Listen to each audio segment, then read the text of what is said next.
Hello दोस्तों, मैं आप सभी को अपने चैनल पर स्वागत करता हूं। डिस्क्रिप्शन लिंक में जाकर आप पूरा वीडियो ज़रूर देखें। आज मैं चतुर्भुज के बारे में डिस्कस करने जा रहा हूं। तो चतुर्भुज क्या है? तो चार रेखाओं से घिरे हुए क्षेत्र को चतुर्भुज कहा जाता है।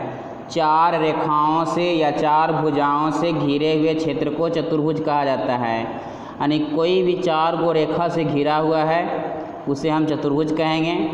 और इसमें चतुर्भुज में चारों कोणों का योगफल 360 डिग्री होता है। इसको हम इस प्रकार से लिख सकते हैं: कोण ए कोण प्लस कोण बी प्लस कोण सी प्लस कोण डी बराबर में 360। यानी चतुर्भुज में चारों कोणों का योगफल 360 डिग्री होता है। और सम्मुख शीर्षों को मिलाने वाली रेखा को विकर्ण कहा जाता है। यानी इसको हम कोना कोनी मिला दें तो इसमें ए सी और बी डी क्या है? विकर्ण है।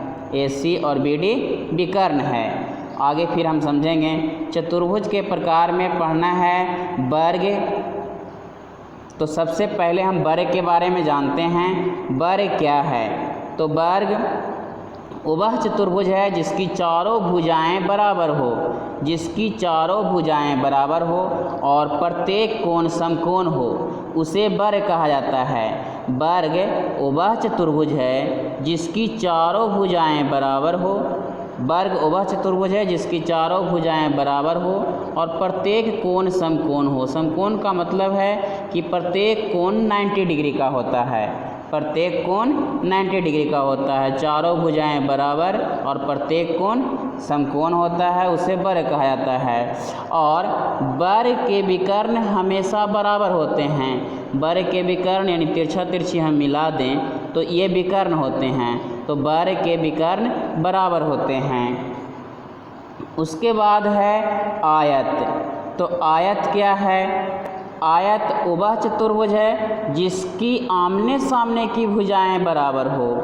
हम एक आयत का पिक्चर बना लेते हैं और इसमें आमने सामने की भुजा, इसके सामने ये है और इसके सामने वाली भुजा ये है। तो आमने सामने की भुजा बराबर हो, आमने सामने की भुजाएं बराबर हो और प्रत्येक कोण समकोण हो, प्रत्येक कोण समकोण हो, उसे आयत कहा जाता है।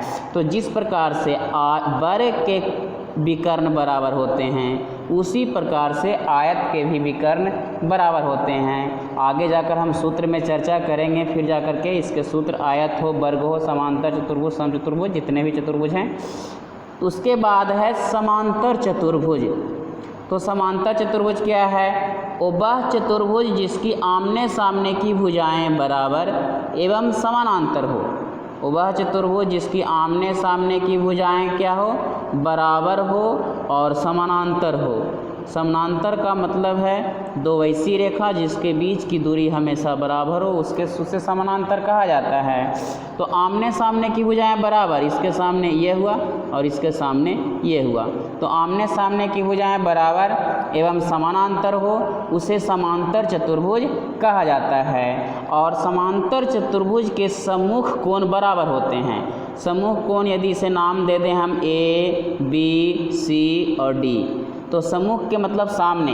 ए के सामने सी है तो कोण ए बराबर कोण सी हो जाएगा और कोण बी बराबर कोण डी हो जाएगा। तो सम्मुख कोण बराबर होते हैं। समांतर चतुर्भुज के सम्मुख कोण बराबर होते हैं। उसके बाद है समचतुर्भुज। तो वह समांतर चतुर्भुज जिसकी चारों भुजाएं बराबर हो, वह समांतर चतुर्भुज जिसकी चारों भुजाएं बराबर हो, उसे समचतुर्भुज कहा जाता है। हम समचतुर्भुज का एक पिक्चर बनाते हैं। तो समचतुर्भुज में इस प्रकार से पिक्चर हम बना लेते हैं। तो समचतुर्भुज में चारों भुजाएं क्या होती है? बराबर होती है। समचतुर्भुज में चारों भुजाएं बराबर होती है।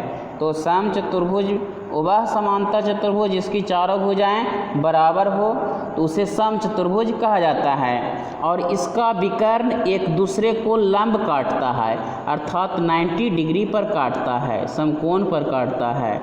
इस समांतर चतुर्भुज समचतुर्भुज का जो विकर्ण है एक दूसरे के लंब समद्विभाजक होते हैं। समचतुर्भुज के विकर्ण एक दूसरे के यानी परस्पर लंब समद्वि भाजक होते हैं। उसके बाद है समलंब चतुर्भुज। तो समलंब चतुर्भुज क्या है? वह चतुर्भुज जिसकी सम्मुख भुजाओं का एक युग्म समानांतर हो, यानी एक जोड़ा समानांतर हो, और उसे समलंब चतुर्भुज कहा जाता है। अब इस प्रकार से एक दो को समानांतर हम कर देते हैं और इसको कहीं भी हम मिला देंगे तो इसे समलंब चतुर्भुज कहा जाता है। ये समलंब चतुर्भुज है। तो समलंब चतुर्भुज क्या है? वह चतुर्भुज जिसकी सम्मुख भुजाओं का एक युग्म परस्पर समांतर हो, उसे समलंब चतुर्भुज कहा जाता है। इसके पीछे वाले वीडियो में हम त्रिभुज और संख्या के बारे में चर्चा कर चुके हैं। तो thanks for watching, all the best.